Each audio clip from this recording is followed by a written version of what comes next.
আসসালামু আলাইকুম, কেমন আছেন সবাই? আশা করি আপনারা অনেক বেশি ভালো আছেন। আলহামদুলিল্লাহ আমরাও ভালো আছি। আমরা দুজন বসে আছি মেট্রো রেলের অপেক্ষায়। এটা হচ্ছে ফার্মগেট স্টেশন। আমরা এখন যাব হসপিটালে। আমার শাশুড়ি হসপিটালে ভর্তি। কিন্তু ট্রেনে এই স্টেশনে আসার পরে মনে পড়ে গেল পরশুদিন এক ভাই বেয়ারিং পরে মারা গিয়েছে।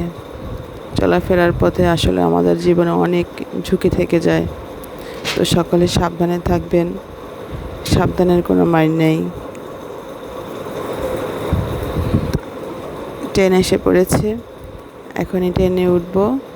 তো সকলে ভালো থাকবেন, সুস্থ থাকবেন, আমাদের জন্য দোয়া করবেন। আমিও দোয়া করি আপনাদের জন্য।